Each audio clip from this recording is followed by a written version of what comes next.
ಭಾರತದಲ್ಲಿ ನಕ್ಸಲ್ ಚಟುವಟಿಕೆಗೆ ವಿದೇಶದಿಂದ ಫಂಡಿಂಗ್ ಆರೋಪ ಕೇಳಿಬಂದಿದ್ದು ಅಮೆರಿಕದ ಕ್ರಿಶ್ಚಿಯನ್ ಮಿಷನರಿ ಸಂಸ್ಥೆಯಿಂದ ನಕ್ಸಲರಿಗೆ ದೇಣಿಗೆ ನೀಡಲಾಗ್ತಾ ಇತ್ತ. ವಿದೇಶದಿಂದ ನಕ್ಸಲರಿಗೆ ಅಕ್ರಮವಾಗಿ 92 ಕೋಟಿ ರೂಪಾಯಿಯ ದೇಣಿಗೆಯಂತೆ.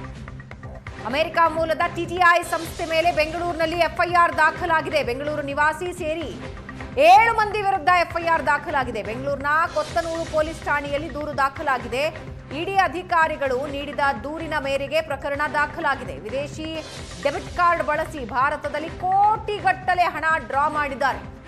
ಛತ್ತೀಸ್ಗಢದಲ್ಲಿ ಹೆಚ್ಚು ಬಳಕೆಯಾಗಿತ್ತು ಈ debit card. American debit card ಇದು. ಅನುಮಾನ ಬಂದು ದಾಳಿ ಮಾಡಿದಾಗ ನಕ್ಸಲ್ ದೇಣಿಗೆ ಬಯಲಾಗಿದೆ.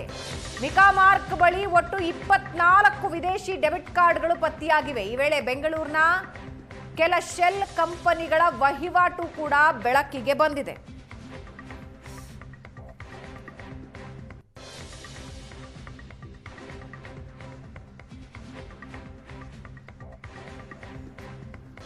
ನಕ್ಸಲ್ ಚಟುವಟಿಕೆಗೆ ಅಮೆರಿಕದ ಕ್ರಿಶ್ಚಿಯನ್ ಮಿಷನರಿ ಸಂಸ್ಥೆಯಿಂದ ದೇಣಿಗೆ ಒಂದಲ್ಲ ಎರಡಲ್ಲ 92 ಕೋಟಿ ರೂಪಾಯಿಯ ದೇಣಿಗೆಯಾಗಿದೆಯಂತೆ. ಅದನ್ನ ಇವರು ಬಳಕೆ ಮಾಡ್ತಾ ಇದ್ದಿದ್ದು ಅಮೆರಿಕನ್ ಡೆಬಿಟ್ ಕಾರ್ಡ್ ಮೂಲಕ.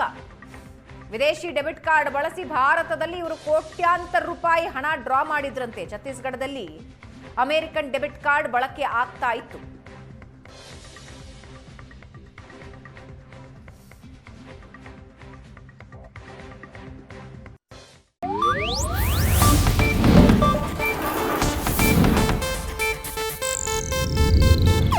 ಇದು ಏಷ್ಯಾನೆಟ್ ನ್ಯೂಸ್ ನೆಟ್ವರ್ಕ್ ಪ್ರಸ್ತುತಿ.